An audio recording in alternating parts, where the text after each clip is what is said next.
At 3 a.m., I heard crying outside. It was my sister's baby, and a note that broke me.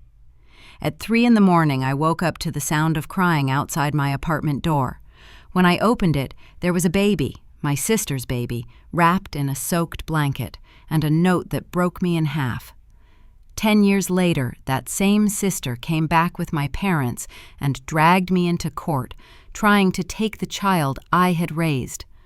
The judge stared at the sealed folder I handed him, eyes widening before he asked, "Do they even know what you have?" I just nodded. "My name is Rachel, 34 years old. A decade ago, my sister Jenna left her 3-month-old baby on my doorstep and vanished. My parents refused to help, telling me coldly, 'She's your burden now.' I raised that baby girl, Emma, as my own." Before that night, my life was simple. I was a pediatric nurse, newly promoted, in a steady relationship with Ethan, an architect. We were planning to move in together. My world felt steady, until that one rainy Tuesday. After a 12-hour shift, I collapsed on the couch with takeout and a glass of wine. When the doorbell rang around 9:30, I almost ignored it. The second ring was sharper, impatient. I got up, and everything changed. A car seat sat on my doorstep, rain dripping from its handle. Under a damp blanket, a baby girl slept soundly. Rosy cheeks, dark wisps of hair just like Jenna's. A folded note was tucked inside. The handwriting stopped my breath. "Her name is Emma. I can't do this. Take care of her. I'm sorry." 7 words that shattered everything. I looked up and down the street. No car, no sign of her. Jenna was gone. I called her phone again and again, each time straight to voicemail. I brought the baby inside, my hands shaking. She was peaceful, unaware her life had just changed forever. I called my parents next, praying for help. "We told her not to have that baby," my mother said coldly. "She made her bed." "But I can't keep a baby," I pleaded. "I don't even have formula." "She's your burden now," my father cut in.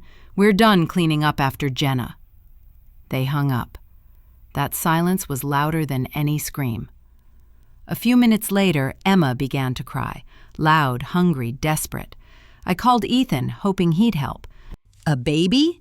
Your sister dumped her kid on you? You need to call social services," he said. "She's my niece, Ethan. Please, just grab formula and diapers." "This isn't our problem," he said flatly. That was the moment I realized I was on my own. I wrapped Emma tighter, drove to a 24-hour supermarket in my scrubs, and stood under the harsh lights Googling baby formula on my phone. An older woman working the night shift helped me find what I needed. Her kindness nearly broke me. That night blurred into endless crying, bottle feeds, and panic. I called in for emergency family leave the next morning and filed a police report, but they said there was no crime. Jenna had left her child with family. Those first days were chaos. I was furious at Jenna, abandoned by my parents, and terrified I'd mess everything up. But every time I looked at Emma, tiny hands clutching mine, all I could feel was love. She was innocent in all of this. That night, I made her a crib from a dresser drawer lined with blankets and slept on the couch beside her. As I fed her in the dark, I whispered, "I don't know what happened with your mom, but I'm here now. You're safe with me." Within 2 weeks, it was clear Jenna wasn't coming back. I found a small 2-bedroom apartment, stretched my budget thin, and started building a new life around this baby I never expected to raise. Becoming a mother overnight was nothing like I imagined. It was messy, exhausting, beautiful. I learned by doing, calling coworkers for advice, crying quietly between feedings. Ethan left soon after. "I didn't sign up for this," he said. "You're right," I told him. "You didn't." My parents visited a few times, each visit colder than the last. My mother criticized my parenting. My father barely spoke. I stopped expecting comfort from them. Instead, I found it elsewhere. My coworkers threw me a small baby shower with secondhand gifts. My neighbor, Mrs. Cooper, became like family. She watched Emma when I needed a break, taught me how to calm her cries. By the 3rd month, I'd hired a private investigator with what little savings I had. He traced Jenna to California, working at a restaurant in San Diego for a few weeks before disappearing again. It was both a relief and a heartbreak. Still, Emma thrived. Her first word was Nana, her version of my name, and soon that's what everyone called me. I filled a box with her baby photos, Jenna's note, and tiny keepsakes from our first year together. On her first birthday, we celebrated in my small living room. A homemade cake from Mrs. Cooper, a few balloons from friends, laughter that filled the space. My parents didn't come. That night, as I tucked Emma into her crib, I realized something I hadn't dared to admit before.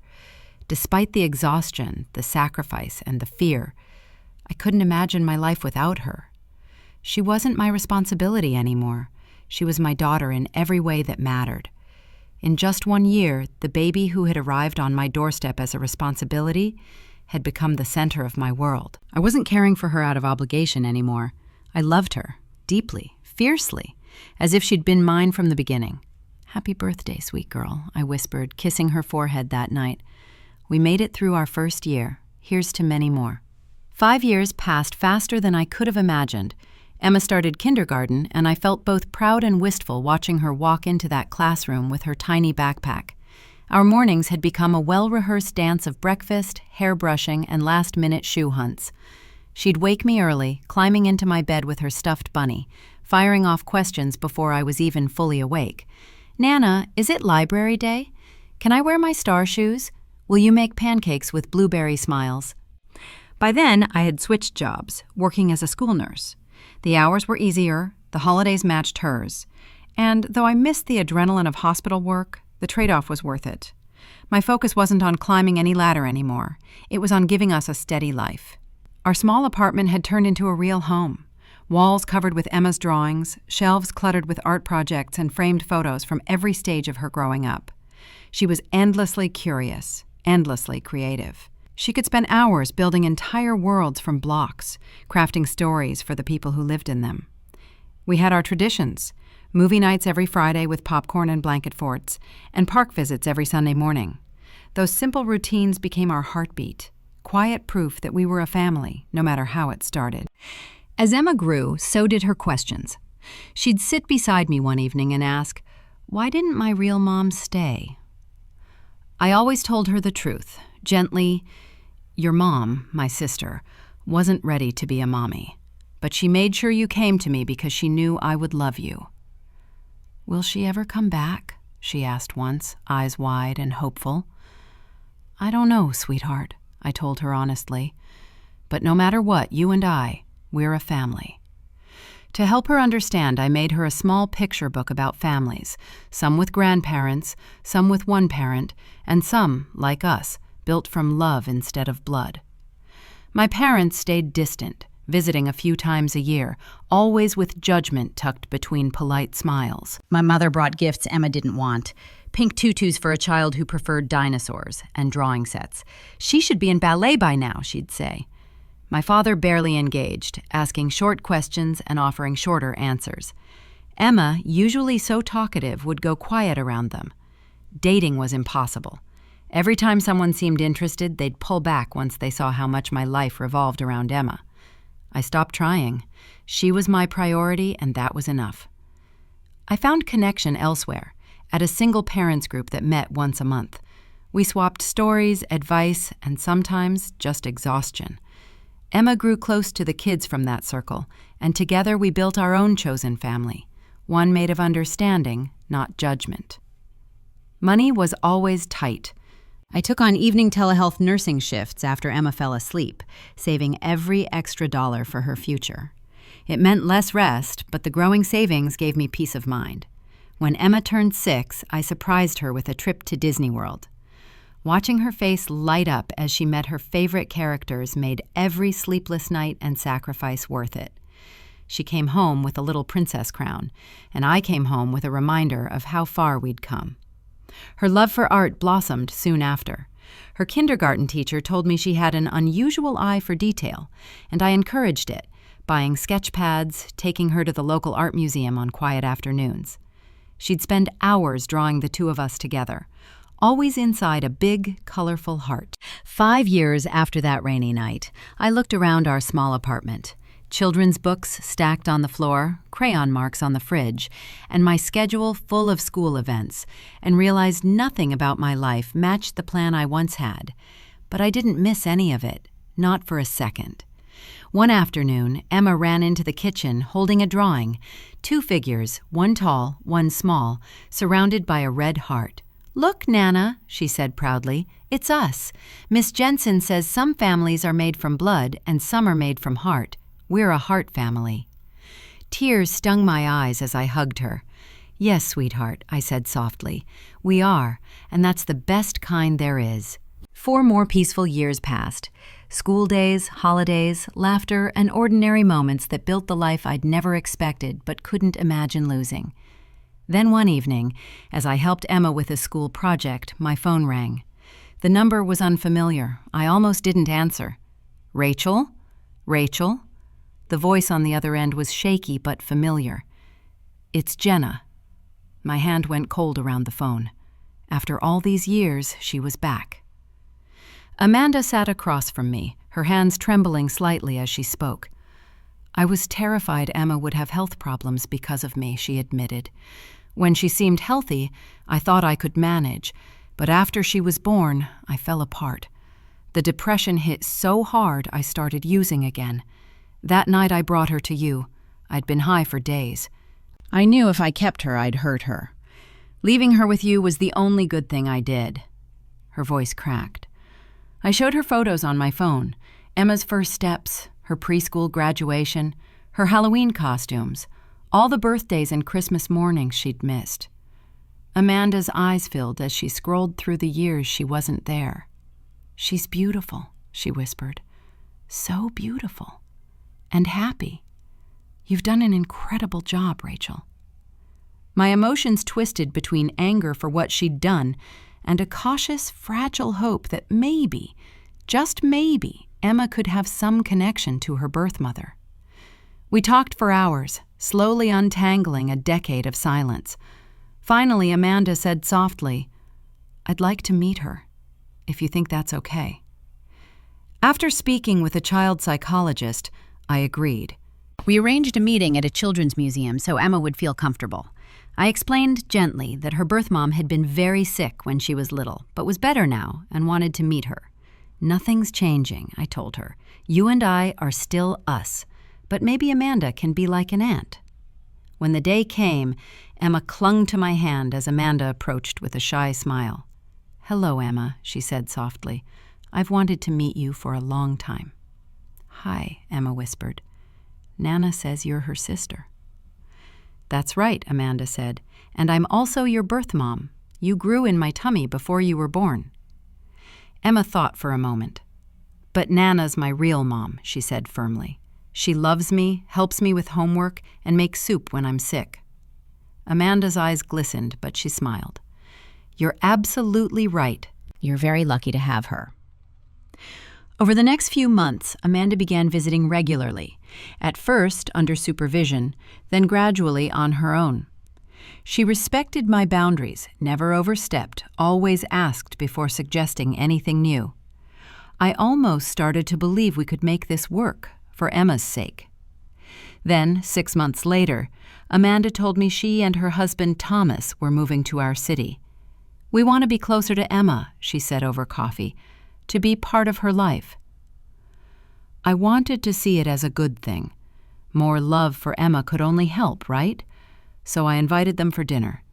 Thomas was polite, too polite, charming, attentive, but something about him felt rehearsed. He watched Amanda closely, like every word needed his approval. The evening stayed pleasant until dessert. "We've been talking," Amanda said carefully, "and now that we're settled, I'd like to be Emma's mother again, legally." My fork froze midair. "What are you saying?" Thomas leaned forward smoothly. "We think it would be best if Emma lived with us. You'd always be part of her life, of course, but a child belongs with her mother when possible."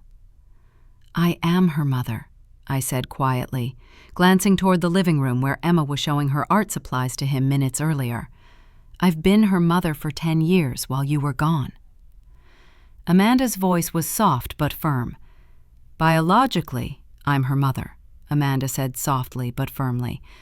"And I can give her more now, stability, opportunities. You're in a small apartment working 2 jobs. We have a house, a yard, the best schools." "She already has everything she needs," I said through tight lips, "including love, safety, and the only home she's ever known." The dinner ended in tense silence. When they left, I sat frozen on the couch, realizing they hadn't come back to build a bridge. They'd come to take her. A few weeks later, my parents called out of the blue inviting us for Sunday dinner. They never did that. I brought Emma, only to find Amanda and Thomas already sitting comfortably in the living room.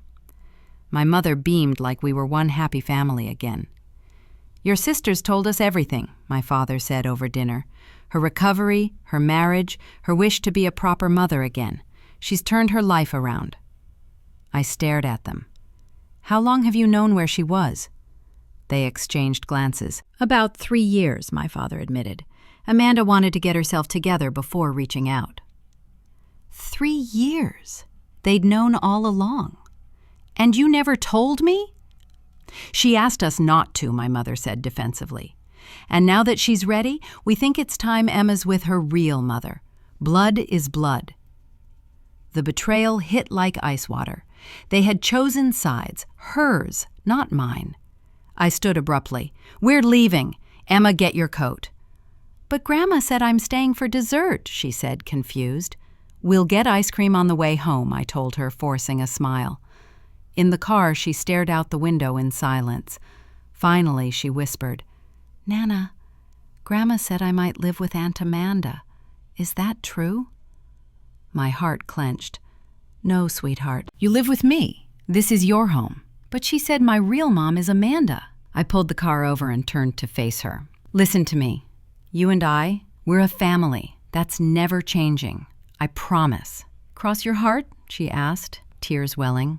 "Cross my heart," I whispered, tracing the sign across my chest. That night, I woke to her crying in her sleep, whispering, "Don't take me." I held her until she calmed, my chest burning with quiet fury. I made a promise that night. I'd fight for her with everything I had. 3 weeks later, a certified letter arrived. Amanda was petitioning for custody, claiming the right to restore her parental status. My hands shook as I read the words: best interests of the child, termination of guardianship, home study. I drained my savings and hired a family law attorney, Julia Hernandez. She listened carefully, then said, "It's not going to be easy. Biological parents have strong rights, but you've been her caregiver her entire life. That matters." We began gathering proof: school records, medical files, letters from teachers and neighbors, photos showing our life together. But when the first documents from Amanda's lawyer arrived, I felt sick. My parents had filed affidavits supporting her. They accused me of manipulating the situation, alienating Emma, denying family visits, lies that turned reality upside down. Julia put a hand on mine. "It's painful, I know, but we can counter this. Do you have any records of communication with them?" I did. Years of texts and emails, canceled visits, cold remarks, proof of how little they cared. I never thought those would become legal evidence. The stress began to affect Emma. She couldn't sleep, clung to me before school, and her grades slipped. Her teacher called to say she'd burst into tears during class when another child mentioned moving away. I found her a child therapist. The report was heartbreaking. Emma shows high anxiety about being separated from her primary caregiver. A custody change could cause severe emotional trauma. Meanwhile, the investigator I'd hired years ago uncovered something new. Thomas, Amanda's husband, had a past, an old domestic violence charge that had quietly disappeared. The court process dragged on, each demand from their lawyer slicing deeper into our privacy. I had to prove my worth as a mother to strangers, to show in documents what love looks like in daily life. And every night, I'd look at Emma sleeping, whispering the same promise I'd made years ago. "You're safe with me. I won't let anyone take you away." The judge has to listen to everyone and decide what's best for you, I told Emma one night, sitting beside her on the edge of her bed. Your Aunt Jenna wants you to live with her and Thomas, and I want you to stay here with me. The judge will decide. Tears welled in her eyes. But I already chose you, Nana. Why does a judge get to pick my mom? I pulled her close. I chose you too, sweetheart, and we'll both tell the judge that. I'm going to do everything I can to keep us together. Will I have to talk to her? She whispered. Maybe, I admitted, but if you do, I'll be right there. Just tell the truth about how you feel. I'm scared, she said. Me too, I replied softly. But being scared's okay. We'll get through it, together, just like always. As the court date approached, I tried to keep her life normal. Friday movie nights, Sunday park visits, art projects at the kitchen table. But inside, my stomach twisted with fear. Something about Jenna's sudden reappearance after exactly 10 years kept nagging at me. I mentioned it to the private investigator. He frowned. That timing's interesting. Let me check if anything changes legally at the 10-year mark. 2 days later, he called, his tone urgent. We need to talk. At my kitchen table, he spread out a folder of documents. Your sister's husband has been searching for Emma's biological father, he said. They found him about 6 months ago, just before Jenna reached out. My breath caught. Why would they be looking for him? He pointed to another page. Because that man, Jason Reynolds, recently inherited several $1 million. If Jenna regains custody and proves paternity, she could claim years of child support and future financial benefits, and they'd control the money. The truth hit like a punch. Jenna's perfect timing, her redemption story, it wasn't about love. It was about money. Can you prove this? I asked. Already done, he said, tapping the folder. I've documented everything. Thomas's failing business, their debts, your parents' lies about not knowing where she was. It's all here. When my lawyer, Julia, reviewed the file, she looked up, her usual calm cracking. This changes everything. The judge needs to see it. The day of court arrived heavy with tension. I wore a navy suit I'd bought just for this moment, wanting to look composed, capable. Emma stayed with her art teacher to avoid the stress. Jenna and Thomas sat across from me, polished and picture perfect. My parents sat right behind them, avoiding my eyes. Judge Harmon, a silver-haired woman with sharp eyes, opened the hearing. This court's concern is the best interest of the child, she said firmly. Jenna went first. Tears, apologies, stories of recovery and redemption. Thomas followed, describing their perfect home and financial stability. My parents testified next, painting me as stubborn, uncooperative, and selfish. Each word felt like a blade. Then it was my turn. I spoke quietly but clearly, telling the story of 10 years of motherhood, the first steps, the sleepless nights, the birthdays, the love. I may not be her biological mother, I said, voice trembling, but I've been her mother every single day of her life. Julia rose and handed the sealed folder to the judge. Your Honor, we ask that this be entered into the record. Judge Harmon read silently. Her expression shifted from calm to cold. She looked up sharply. Counsel, approach the bench. After a brief exchange, she turned to Jenna. Miss Parker, are you aware your husband has been actively searching for Emma's biological father, who recently inherited a large estate? The courtroom went silent. Jenna froze. Thomas's jaw tightened. The judge continued. Additionally, evidence shows Mr. and Mrs. Parker have been in contact with you for 3 years, contradicting their sworn statements, and there are messages suggesting financial motives for this custody petition. My parents stared down at their hands as the judge fixed them with a glare. Did you knowingly provide false testimony to this court? My father cleared his throat. We were only trying to protect her privacy. That's not what I asked, Judge Harmon interrupted sharply. Did you lie under oath? Silence. My mother whispered, We may have misremembered. The judge leaned back, unimpressed. The truth had finally cracked through the facade, and for the first time in months, I felt the weight begin to lift. Perjury is a serious offense, the judge warned my parents before turning to Jenna. Were you aware your husband was searching for Emma's biological father for financial gain? Jenna's composure broke. Thomas said it would strengthen our case. He handled the legal details. And did he mention the inheritance? She hesitated. Not directly, but I had my suspicions. Thomas leaned forward. Your Honor, I can explain. I suggest you consult your attorney, the judge cut in sharply. This court may refer parts of this matter for further review.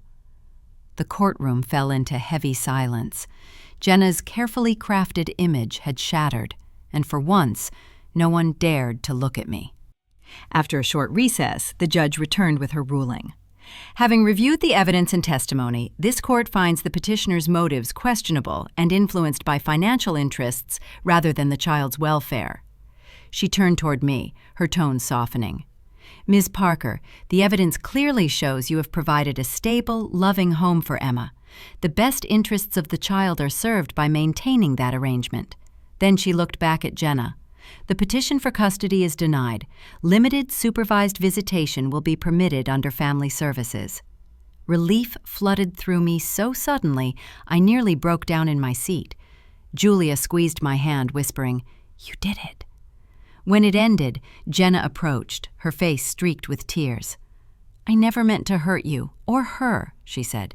"You didn't have to," I replied quietly. "You just had to be honest."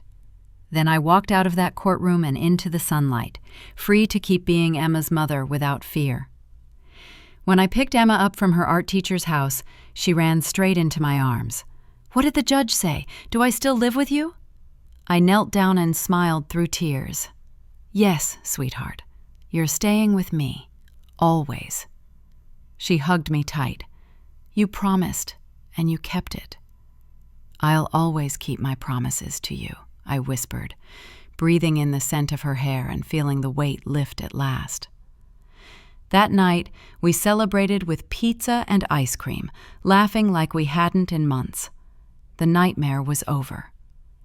In the weeks that followed, I met my parents privately to confront their betrayal. "You lied in court," I said flatly. "You tried to take her from me." "We thought we were doing what's right," my father muttered. Firm boundary. "No," I said, "you chose Amanda over us. If you want to see Emma again, it will be supervised, and there will be no more lies." They agreed reluctantly. Emma continued therapy, slowly healing from the fear and confusion. One day, she told her counselor, "I have 2 moms, but only one who stayed. That's my real mom." Over time, Jenna's visits settled into something healthy. She and Thomas separated soon after the case, and she apologized sincerely months later over coffee. "You're a better mother than I ever could have been," she said. For the first time, I believed her. Life finally found balance again. I earned a promotion, we moved into a small home with a backyard, and Emma planted her first garden, tiny sunflowers that grew taller every week. On her 11th birthday, she handed me a handmade card that said, "To my mom who chose me every day. Biology makes relatives, but love makes families." That night, as we watched the sunset from our balcony, Emma leaned on my shoulder. "Do you ever wonder what would have happened if Mom hadn't left me with you?" "Sometimes," I admitted. "But then I think about all we would have missed, and I'm grateful." She smiled softly. "Me too." We had built a family out of love, not blood, and that, I realized, was the truest kind of bond there is.